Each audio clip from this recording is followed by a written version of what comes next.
Hello, everybody. I'm so excited to be here today with Victoria Verseau, who's the director and subject in Trans Memoria, a documentary that I am so excited to be showing at Frameline this year. Good morning or good night to you, Yeah, Victoria.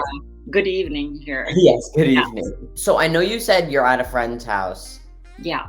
but your film is one that feels like it puts so much importance on objects, and I know that when you show your film in gallery spaces, you have the dilators laid out with the film. What do you feel drawn to as the gayest item in the room? Oh God, this place is very gay. he, he is so funny. He makes so many sculptures and drawings and everything. So it's a mess in here. But I can show you just one wall I love here. He made like a little house for his cat up in the corner.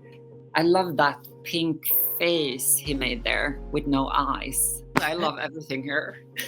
So you're surrounded by gayness. I'm surrounded by total gayness here.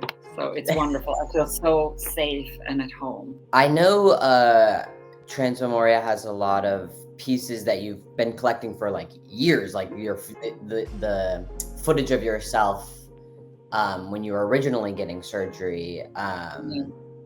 So I know like in production, it must have spanned a long time to make. But how long, I guess, like conceptually did it take? Oh yeah, it was a really messy process. I think it was maybe one of the hardest things I've ever done. Alongside the transition, of course, was very a lot of uncertainty and work, but also amazing, of course, to be able to go through it. But I think it started when my friend Meryl passed away, that the film is sort of like a homage to her, and that's what started it. Then I started writing on our story as a way of dealing with what had happened. In the beginning, I intended for the film to be purely a fiction film, so I wrote like a fiction script, and then a lot of things happened along the way, and I casted two girls that were themselves in the beginning of a transition to act as me and Meryl. But somewhere along the way, I realized that another kind of story wanted to be told, sort of, and that was more the present story of us three trying to make this film. The film feels like it always is almost building on itself, Yeah. and like we can see you learning too, and Yeah.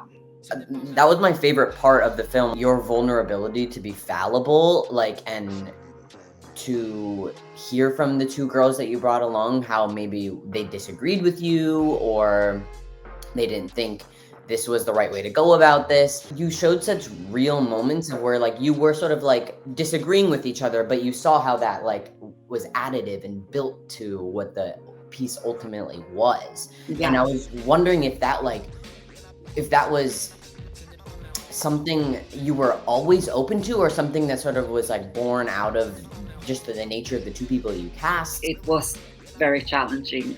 We're so different as three girls, and we have very different point of views and opinions, and I think it felt important to be very honest while making the film, and also bring their perspectives into the film, and not just make a documentary about us, only me as a director, with all the power of shaping the story. It was, of course, very challenging, but we also saved each other in a way that we were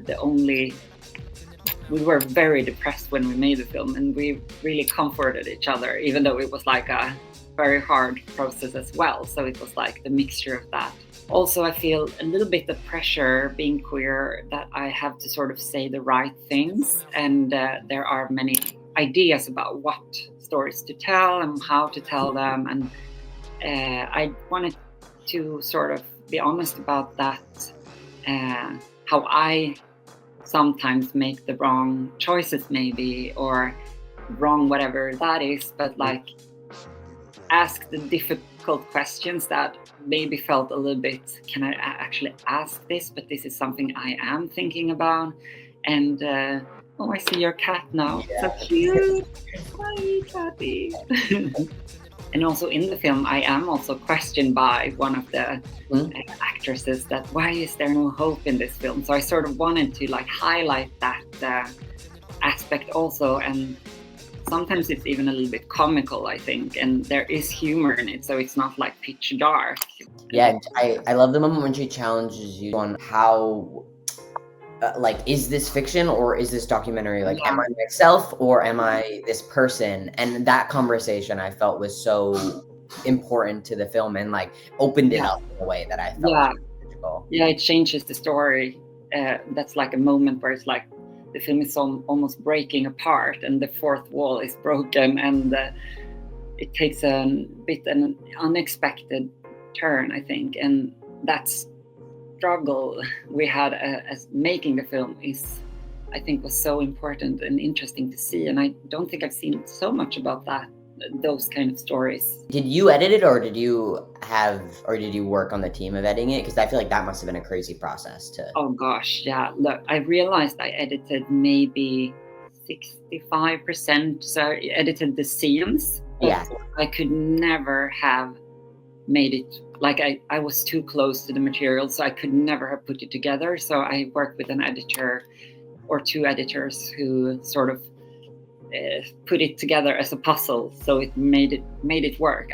I've thought I'm never ever gonna make this happen. I worked on this for almost 10 years and it's not gonna be anything, I thought, until the end. And if it's gonna be anything, is it gonna be interesting or good or like, yeah. But then after a while I realized, okay, but this works. It could have been 50 other films because we had so much material, and from the beginning I wasn't like, oh, what is this, I don't know. But then when I had the reception from the audience, I realized, yeah, but people seem to like it and relate to it, get moved by it, and so now I'm quite happy about it, actually. It has such like a potent tone throughout all of it. Some of my favorite moments are just those like really silent long shots of the hallways. What was that process like, sort of constructing that tone and being it's so consistent and so varied throughout it that it works? Yeah, well, that's one thing that came in the start that I knew I wanted to have. That's the only thing from the fiction that remains, I think, in the film, that I really wanted to depict that strange city where we went through the surgery in Thailand, that it's situated by a great tidal land and you see the ocean far away in the horizon, and in the night it comes in and the water comes in, and the hospital is situated right next to it. It's almost too good, like, you know, symbols wise and everything.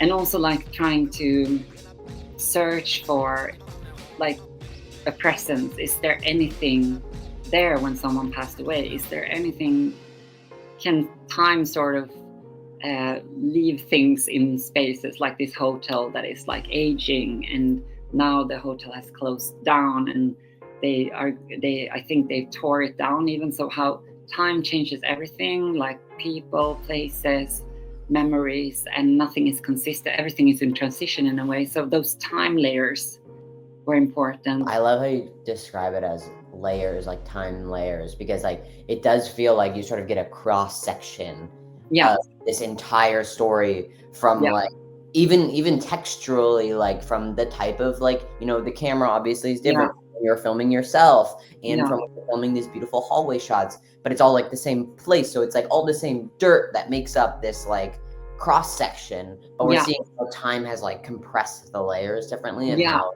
they are together fully. And I think that's just like such a power, like such a like labor of love. It's almost like you see through different eyes the same place in different times, and you sort of stand on some kind of edge and look down in the all the time that has passed, but you can also look up, I don't know, like see the future maybe. Yeah, and I feel like you capture like that vastness so well. I think the film almost made me cave under, but it also carried me throughout these hard times. And the ending scene is sort of there to say that it's sort of a celebration of that we managed to do this, and it's a very humorous as well. I think Yeah. there's humor.